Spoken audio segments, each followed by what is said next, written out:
gagawin natin? Ikaw nang bahala sa kanya. Huwag na kayong bumalik dito! Hindi nababali sa pag-ikot ang singsing ng ulupong. Taga saan ang pamilya mo, Neng? Hindi ko alam eh. Pero baka yung lola ko alam niya. Hari Manino, hari ng abo. Saan niyo natutunan ang kantang yan? Sino nagturo sa inyo niyan? Matalino yung anak mo. Alam mo yung bata, may isip lang niya. Ano ba bang pwede kong gawin para maging proud ang nanay ko? Hindi ko nga alam kung paano ko siya kakausapin eh. Alam mo yun, parang wala siyang pakialam sa nararamdaman ko. Meron kami nito. Sunod ako. Nagsisimula na ang iiha. Mabubuo ang pamilya at muling dadanak ang dugo sa Cuatro Santo. Buhay at kamatayan. Ang laman ay dadaan. Diliman. Gusto mo malakas? Sigurado kakaripa sa paspas si Satanas.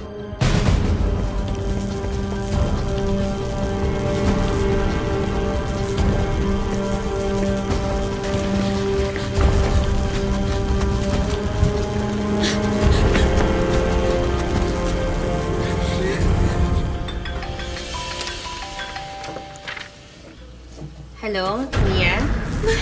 Matulungan mo ako. Hinahabol na lang ako. Mia, sino umabol sa'yo? Sila na papatayin daw nila ako. Mara, tulungan mo ko. Bilisan mo. Saan ka ba? Anak, si Mia. Asan si Mia? Sa Kali Santa Muerte, please, bilisan mo. Mia! Anak! Ano nangyari kay Mia? Pupuntahan ko lang si Mia. Ha?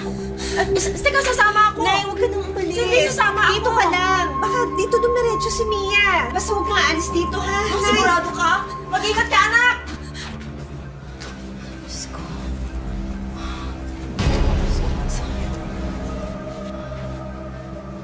Maling Diyos ang tinatawag ng Bella.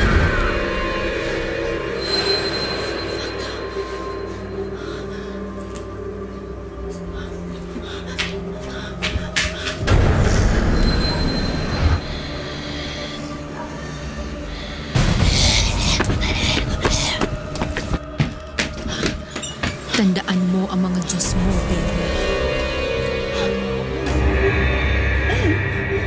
Wala nang kapangyarihan sa pamilya ko ang bagyong kulimlim!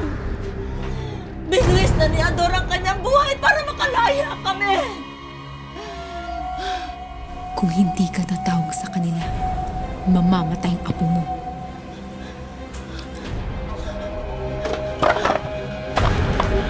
San Sebastis, patron ng apoy at anino.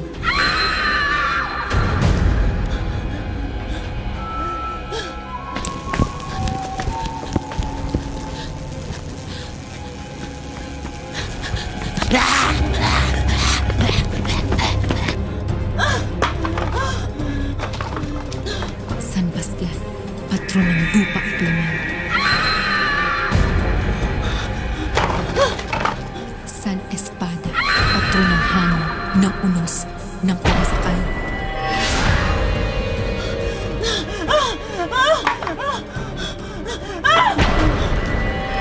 Santa Casana, patron ng tubig, tagapaghatid ng buhay at kamatayan.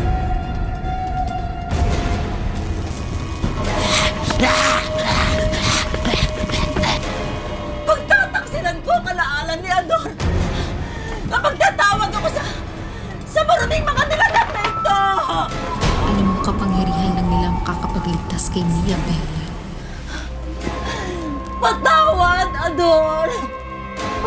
Ano ang kahilingan mo, Bella? Iligtas mo si Mia! Iligtas mo ang apo ko! Alam mo ang kapalit nito. Nakahanda ako magbayad.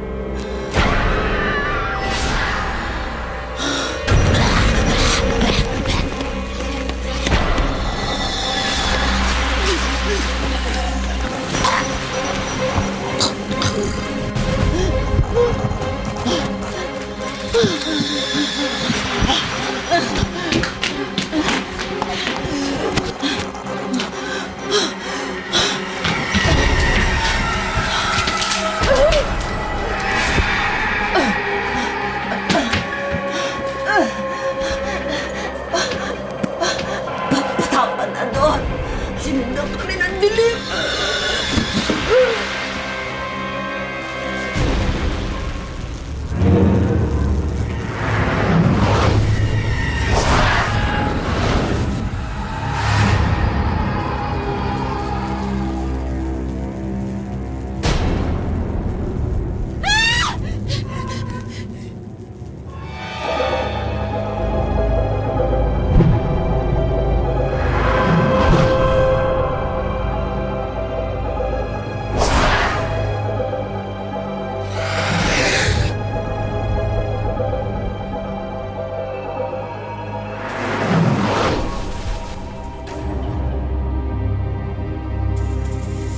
Mia?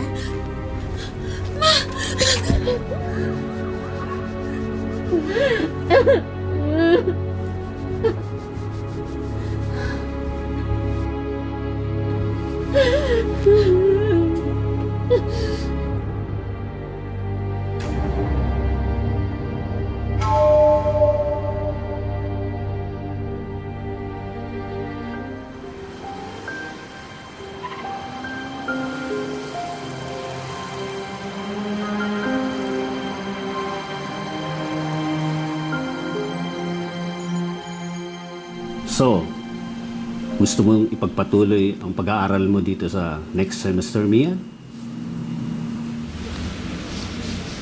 Yes, sir. Pinatigil ko siya for the rest of the sem. After nung nangyari. Pero nakausap ko yung mga teachers niya, magbibigay ng special projects para makakuha si Mia ng passing grade. Para hindi na niya uulitin yung subjects niya next sem. Okay ka lang ba pumasok ulit dito, Mia? I mean, kay eskwela mo, yung dati mong kabandmates. Wala naman po akong naalala sa gabing yun, sir. Ang naalala ko lang po, yung binuksan ko yung pintuan. Tapos pagkagising ko, nasa ospital na po ako. Wala naman po akong bad memories kina Jimboy, Nato at Peklat, sir. Kaya hindi ko po masasabing traumatic yung experience. Nalulungkot nga po ako na wala na sila eh. Pwede ko bang kausapin ang mama mo? Sige, hintayin mo na lang ako sa kotse.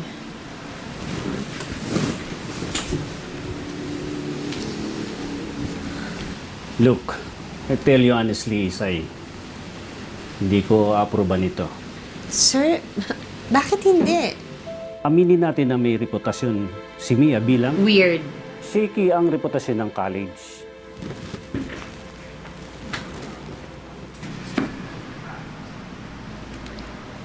Pero may alam ako na pwedeng mapasukan ni Mia na isang top university sa kanyang scholarship. May kakilala ko. And I can pull some strings.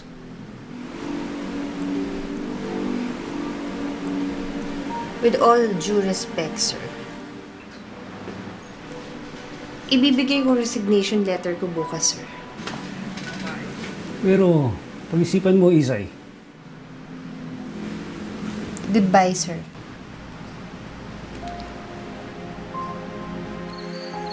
Pwede na magsampa ng sexual harassment, pero maging realistic tayo. Siya rin naman ang pakikinggan ng board eh. Kailangan magsampa ako ng kaso para magkaroon ng chance na maparusahan siya. Dapat nga. Pero saan nakukuha ng pambayad ng abogado? Hindi ko kakayanan mag-handle ng ganyan sakit sa ulo ngayon. So, anong plano mo ngayon? Meron pa naman akong savings. Kaya pa ng ilang buwan. May inaalok sa aking teaching position sa isang high school. Mababa ang sweldo pero pwede nang pagtiyagaan. Habang naghahanap ng iba. So ngayon kukunin ko na lahat talaga. Kahit ano. O sige, mamaya na lang. Bye. Ano ba yung hinahanap mo dyan? Ma, may plakang laging pinapakinggan si Lola dati. Parang mga koleksyon ng kundiman. Nakita mo ba yun? Sa ano? Doon sa cabinet? Siya nga pala, ma. Totally lipat naman na ako ng school. May nakita akong school na nag-grant ng scholarship para sa fine arts. Fine arts? Eh, Paano yung bio-pre-med course mo? Kung nag-aalala ka sa gastos, kaya natin gawa ng paraan yan. Ayoko naman po talaga mag-medicine eh. Ano makukuha mong trabaho sa fine arts? Sige. Ma, Sinasabi ko lang. ma'am, mag-aaway na naman ba tayo? Wala na si Lolo para mamagitan sa atin. Kailangan natin matutunan na pagtiyagaan ng isa't isa.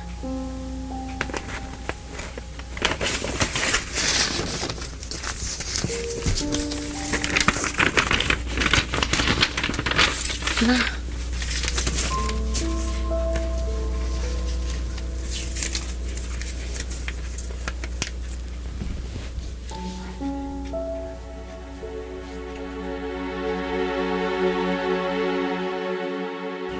Ngayon mo lang ba nakita tong picture na to? Oo. Adore? Yun lang ang alam ko sa tatay ko, pangalan niya. Hindi naman nagkukwento si inay eh. Kung ano yung tungkol sa kanila, kung ano yung pinanggalingan nila, o kung may kamag-anak kami. Basta ang sinabi lang niya sa akin na matay ang tatay ko nung baby pa ako. Nagsawa na rin ako sa kakatanong eh.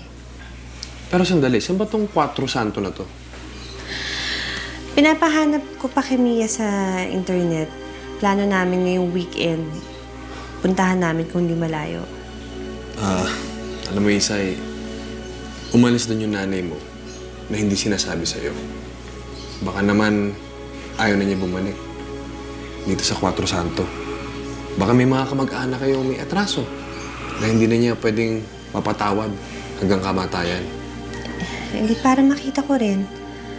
Para rin to kay Mia. Wala kasi kaming connection eh. Malayo yung pagkatao namin. Connected lang kami kasi nagkataon na mag-ina kami. Eh lalo pa ngayon, na wala yung taong gumigit na sa amin. Umaasa ako na doon ko mararamdaman na maging parte na mas malawak ng pamilya na may pinanggalingan kami, may pinaglalagyan. Hindi naman sa nagiging negative ako pero paano kung di kayo tanggapin? Eh pwede naman umuwi kami agad eh. Pero malay mo, yung tinakasan ni inay doon, wala na. At the very least, karapatan ng kamag-anak namin na malaman na wala na si inay. Alam mo, daw mapakali. Gusto mo bang sumama na lang ako sa'yo? Okay lang, kami muna ni Mia to. Pero thank you. Jonas, hindi lang yun yung rason kung bakit kita pinapunta dito. Gusto ko sana sabihin sa'yo na tigilan na natin to. Tigilan yung ano? Sandali, meron ba ako nagmamasama? Wala, hindi kasi ako nagiging fair sa'yo eh. Hindi tamang ako yung nagdidikta kung anong pwedeng gawin, kung hanggang saan ba to, kung dapat ito lang. Alam mo yun, Sandali. Akala ko nagkakaintindihan tayo. Naguguluhan ako. Hindi ko maintindihan. sa ngayon, oo. Pero darating yung araw, i-resent mo rin ako. Ayoko umabot sa ganun. Pero Isay, sabi ko naman sa'yo, ready ako mag-antay. Hindi pa ako handa, Jonas eh. Hindi ko alam kung kailan ako magiging handa, kung magiging handa pa ba ako. Lalo na ngayon, wala na si Inay. Ako na lang at si Mia. Kailangan ko tutukan yung anak ko. Bago siya mawala sa akin. Wala akong panahon para sa'yo, Jonas. Jonas, gabi na siguro, mauna ka na.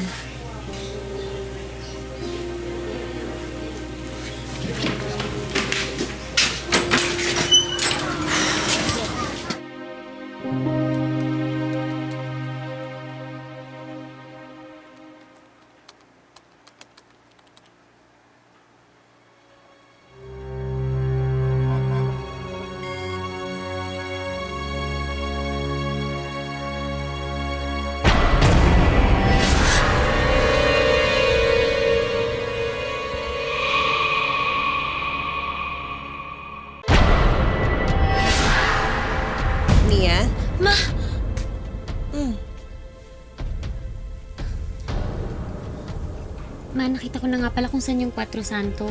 Malapit lang, oh. Tsaka, may mga kamag-anak tayo. Tsaka may Hacienda Mano Blanca. Hacienda? Talaga?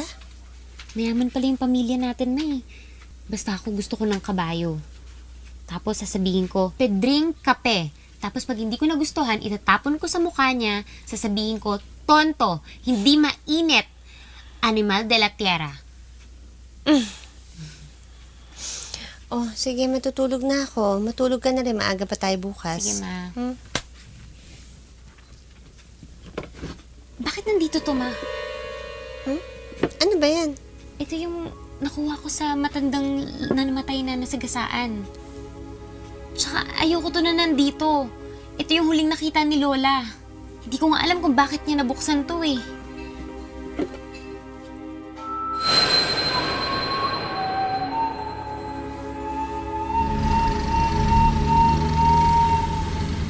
Okay ka lang? Apo. Ma? Sa tingin mo may connection yung mga santong yan?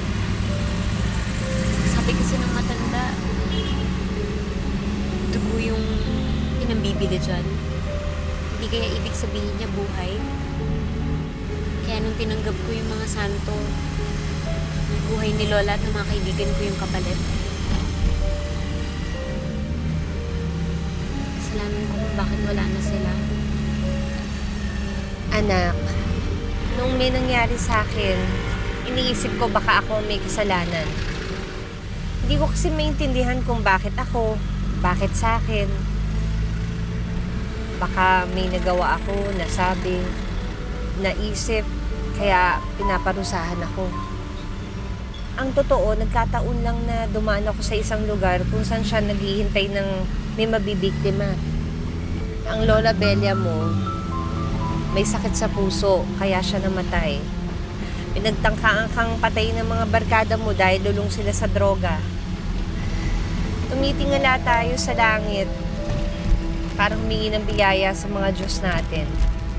Sinusumpa natin ng lupa dahil sa mga diablong nagpaparusa sa atin. Pero ang totoo, tayo ang mga Diyos at diablo. Tayo.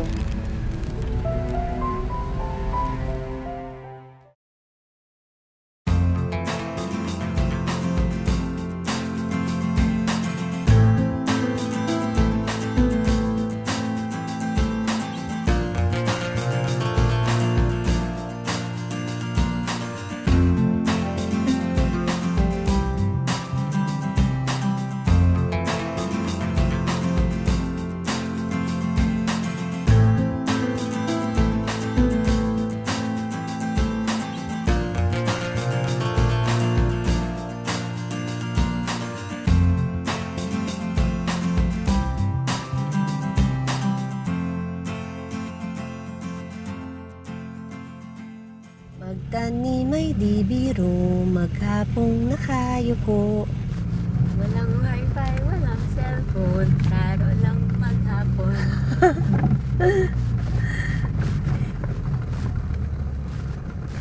Oh, bakit? Wala. Gutom na ako.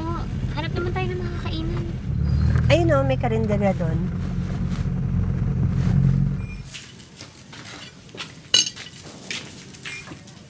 Ano sa inyo?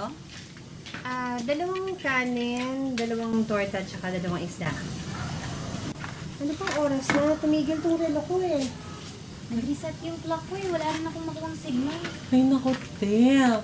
Matagal talaga yung signal dito. Swertihan lang kung makakuha ka ng signal dito.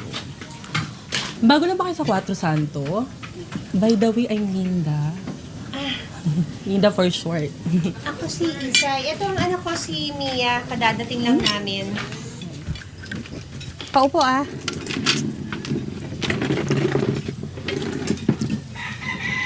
Taga rito ka ba, Linda? Hindi, Mars. Galing ako sa kabilang bayan. Plano ko sana magtayo ng salon sa Maynila, kaso dito ako napadpad. Uy, Day, baka gusto niyo magpaayos sa salon ko, ha? Bigyan ko yung big discount. Eh, kaya naman, Mars, anong ginagawa niyo dito sa barrio namin? Hinahanap lang namin yung kamag-anak namin. Sino? Hindi ko kilala eh, pero Mano Blanca ang apelido namin. Mano Blanca? Tubig! Ate, tubig! Mano Blanca? Kano si Kapitan? Sinong kapitan? Si Roman, Mano Blanca. Siyang may-ari ng mga lupain dito at negosyante dito. Taray big time pa rin ang kanyo ate. Walang. Hindi kami big time. Hindi ko nga alam na may kamag-anak kami. Kailan lang namin nalaman na may kamag-anak kami. At least Mano Blanca pa rin kayo. Dumadali sa dugo nyo, Mano Blanca. Diba? Teka, saan yung banyo nyo dito? Ay, doon, dumiretso. Ate, si R daw siya. Sorry lang ako. Hoy, te, may jowa ka ba? Wala. Iba ka ba may jowa ka? Yung kuya nang pakilala mo sa akin, ha? Wala naman.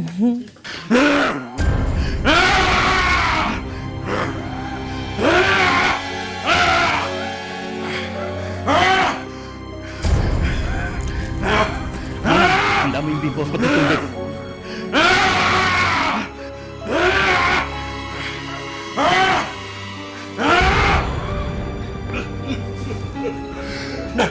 Nagsisimula na naman. Lazaro, ang karamdaman ng pamilya namin ng kabesa ng Mano Blanca.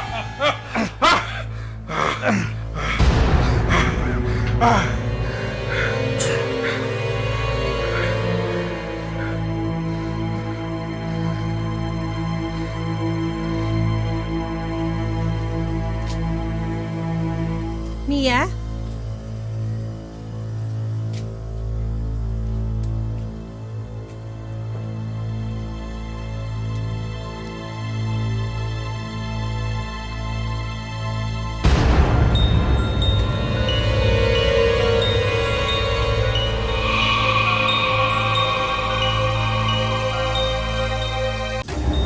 Ma! Ano nangyayari sa'yo? Bakit ka tulala? Halika na, baka gabihin pa tayo. Ito, bayad namin. Sige. Excuse me po, ma'am. Kayo po ba sina Isay at Mia Mano Blanca? Kami nga. Mabuti. Ako po si Hector, ma'am. Driver po ako ni Don Roman Mano Blanca. Hinihintay na po kayo ni Kapitan doon sa asyenda. Inutusan niya akong sundin po kayo. Sakay na tayo, ma'am? Ano yung sasakyan ko? Okay lang po yun, ma'am. Magpapadala na lang ako ng tao para kunin yan mamaya.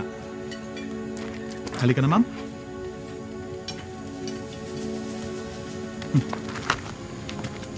Kapitan, ito ang pinakabagong timpla ng gamot. Hindi pa rin ito tuluyang napapapagaling ang sakit ninyo. Pero ito ang pinakamabilis at pinakamabisa upang mapigilan ng mga sintomas. Uulitin ko, Kapitan. Ang ibinibigay ko sa inyo, laso. Unti-unti kayo pinapatay nito habang pinipigilan ang sakit ninyo. 98 na ako. Masyado na akong matagal na nabubuhay sa mundong ito. Pagod na ako. Pagod na ako. Naiintindihan ko. Kailangan ko lang tumagal.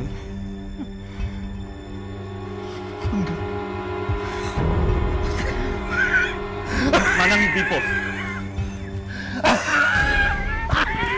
Manang itubig.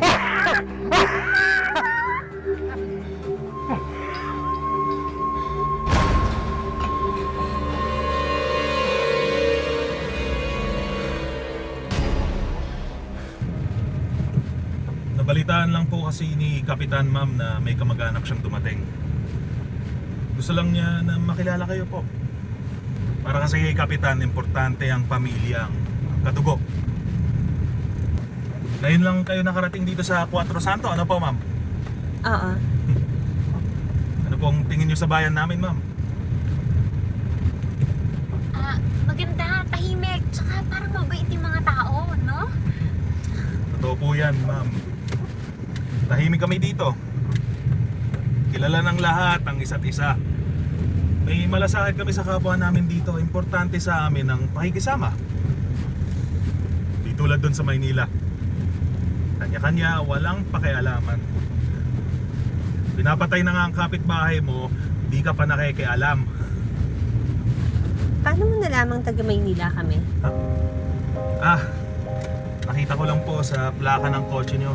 Doon po sa karinderya, ma'am.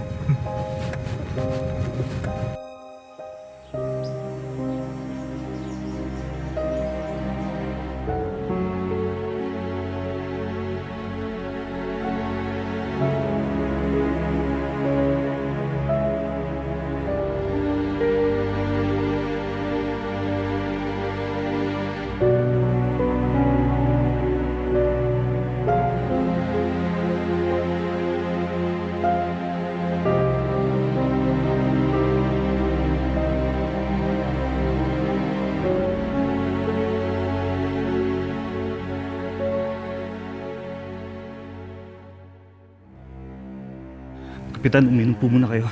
Masyado kayo napagod. Kapitan! Nandito na po sila, Kapitan. Muy bien.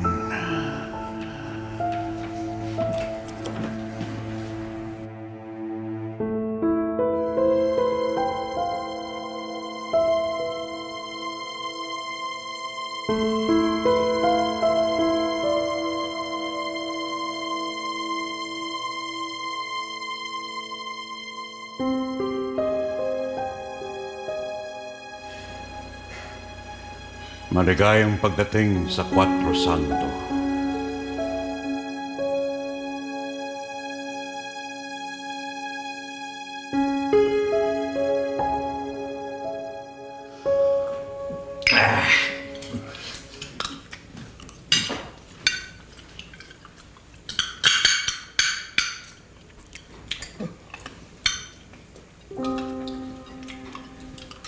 Kapitan? Por favor, papang na lang ang itawag mo sa akin. Isay. Para naman, hindi ako masyadong makaramdam ng edad. Papang, salamat yung sa pagtanggap mo sa amin. Ngayon lang tayo nagkakilala pero... Koreksyon, Minyeta. Nakilala na kita nung sanggol ka pa. Hindi mo na ako naaalala. Ay, Papang. Sa inyo po yata to? Ano yan? Pakita.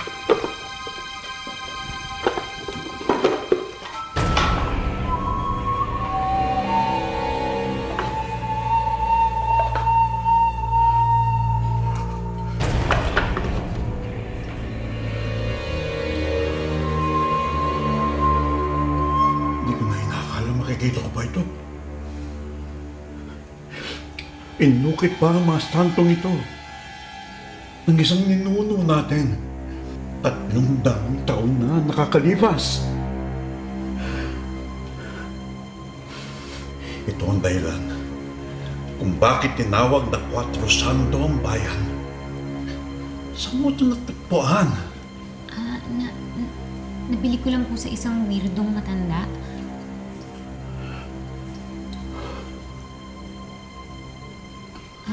Paano niyo po pala nawala yan? May nagnakaw. Pero ang importante ay nakauwi na sila dito sa Hacienda Mano Blanco. At dinala pa nila kayo.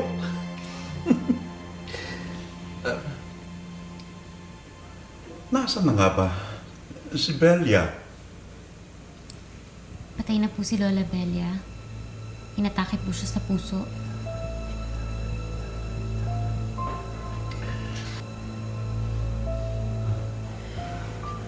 Sorry, Papang. Marami akong gustong malaman pero hindi ko alam kung saan ako magsisimula. Por supuesto. Simulan natin kay Ador. Mi hijo Belio. Mahal na mahal ka ng ama mo, Dalisay.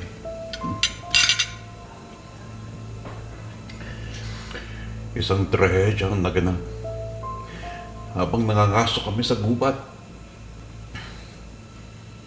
Hindi na ako mapatawad ni Belia. Kaya siya nagdesisyon umalis. Pinigilan ko siya. Ngunit lalo lang niya akong kinamuhian.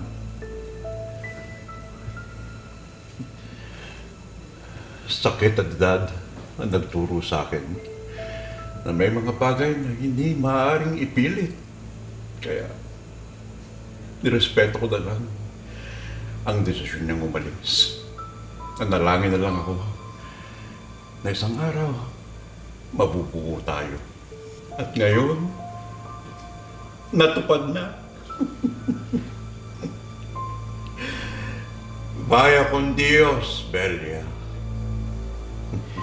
Pues entonces, ano pa ang gusto niyong malaman tungkol sa ating pamilya?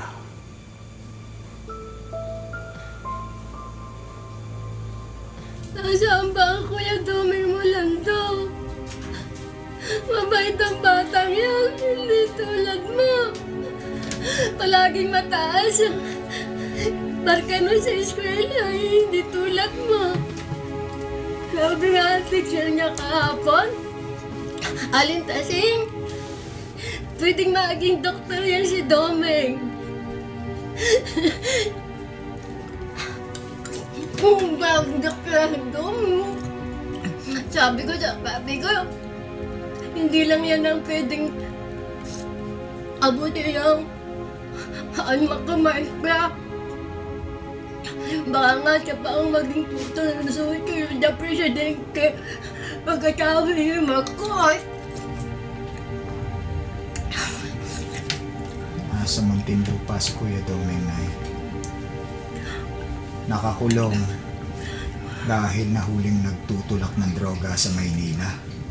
Ang talino, ano, Nay? Mabait ako Kuya Doming Molando. Gayahin mo siya. Sutil ka kasi. Bobo ka. Nga pala, yung kapitbahay natin si Robert, pinupurmahan na naman niya ako kanina. Ikaw na, malapit ng umulan, ikay mo.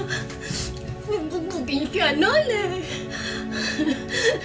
Matagal na tayong iniwan ng Itay na ang sabi bibili lang siya ng sigarilyo pero hindi na bumalik. Ang huli kong narinig, nabulag na dahil sa kakainom. Palaboy-laboy na sa kabilang bayan. Malamang patay na yun ngayon. Bubugbugin siya ng kako. Ayun, takbo si Ruben nung pakita niyang parating na ang itay mo.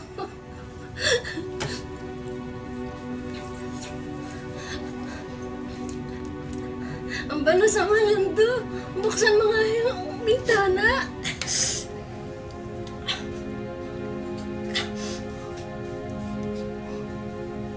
Ayan, Nay. Bukas na.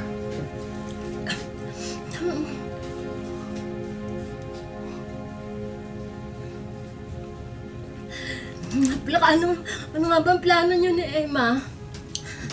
Mabait ang batang yun. Palaging nasa simbahan yun. Dapat pakisalan mo na siya. Nakipagtana na si Emma sa anak ng matador, Nay. 5 na ang anak.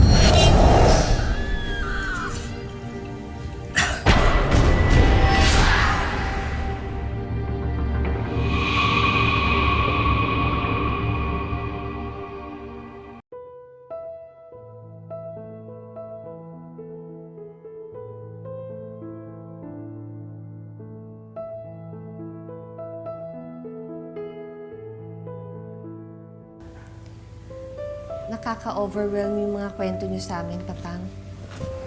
Kailangan ko i-process lahat. Sorry, pero lumaki akong walang kaalam-alam sa pamilya natin. Tapos ngayon biglang 300 kasaysayan ang nalaman ko sa loob ng ilang oras. 300 taong istorya na nakatala. Ngunit, namumuno na ang pamilya natin dito sa bayang ito. bago pa dumating ang mga Kastila, hindi sapat ang isang gabi para makilala mo ang dugo na dumadaloy sa ugat natin. Kailangan mong tumira sa Cuatro Santo, sa lupain na nagsilang sa dugo at buto at laman ng Mano Blanca. Lumalalim na ang gabi. Malayo pang uuwian namin. Sobrang na-enjoy ko yung pakikipagkwentuhan ko sa inyo. Pero kailangan na po namin umalis. Tara na. Uwi na tayo agad, Ma? Kailan pa tayo babalik? Hindi ko pa alam. Maghahanap ka pa ng bago mong school. Ako gagawa pa ako ng lesson plan bago ako magsimula sa bago kong trabaho. E di pagkatapos pa yun ng bakasyon, sayang, gusto ko pa naman sana makita ang bayan.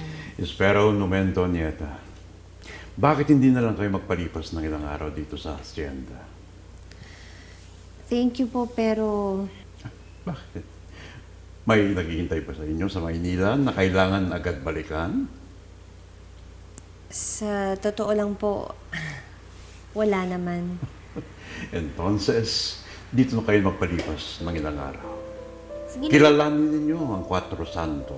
sige na, Ma, pumahayag ka na. Ang ganda dito, oh, para tayo mga asyendera. Please. Eh, kung hindi po kami abala dito sa inyo, Papang. Yes! Thank you, Ma. Kung ganon, ipahanda ko na ang mga kwarto. Mabait ang batang yun. Palagi yan sa simbahan.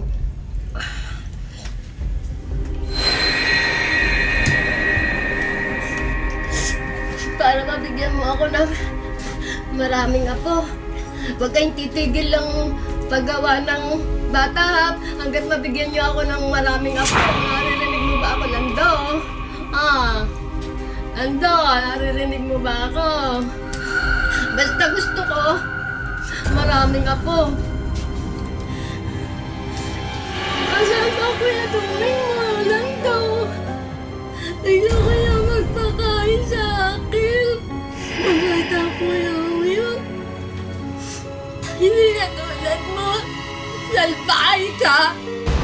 Bobo ka pa. Nilabas mo nga yung karne. Ipagluluto ko ang Kuya Doming mo. Paborito niya ang adobo eh. Kailangan isang maisa niyo para lumakas siya. Dapat karne, dapat karne. Dapat karne. Karne ang sinisigil na. Dapat karne, pa. Mahal na mahal ko yun eh. Dapat karne. Dapat karne. Naririnig mo ba ako, Lando? Dapat karne, Nay. Ha? Naririnig mo ba Dapat ako? karne, Nay. Dapat karne. Dapat karne.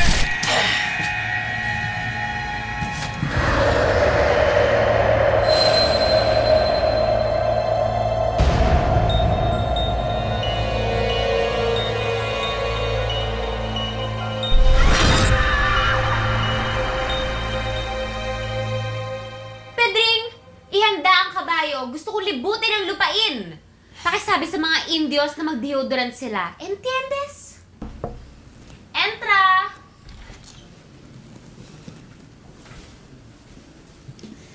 Ma'am, nakaayos na po ang kwarto niyo. Muy bien. Ni Madre, pag dumating si Pedring, pakisabi na nilalamig ako. Kailangan na magsunog ng mga pesantes. Adios. Pasensya ka na sa anak ko, ha? Kayo po ba, ma'am, yung anak ni Sir Ador? Andito ka na nung buhay siya? Opo, ma'am. Sanggol ka pa po noon. Nagkagulo nga po kami noon, ma'am. Noon tumakas eh. Tumakas? Sinong tumakas? Ay, na-aksidente po pala, ma'am, si Sir. Ma'am, may kailangan ka pa po ba? Wala na. Sige po, ma'am.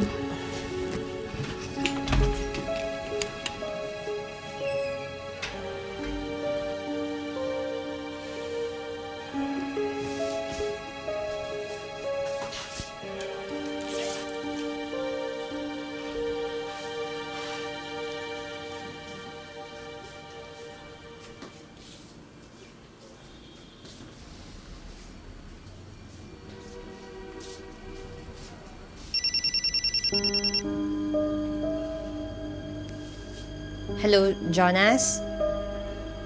Hello? Hello, Jonas?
Mia? Saan ka pupunta?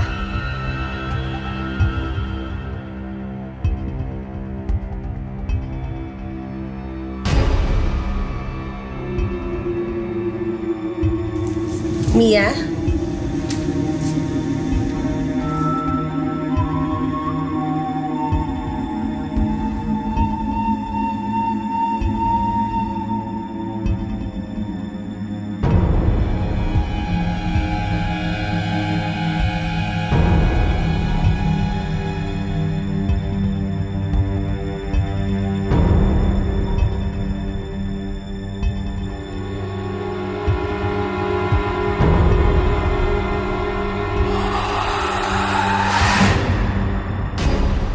Ang buhay niyo dito, mapapagpatuloy ni Mia ang kanyang pag-aaral sa academy na pag-aari ng Mano Blanca. Ibibigay ko sa iyo ang pinakamataas na posisyon doon. Bilang din. May nadiscovery ako dito. May ibang mundo dito. Mundo ng anino at ng kamatayan. Ako ang Haring Anino. Ako ang kinatatakutan. Ang halimaw sa dilim.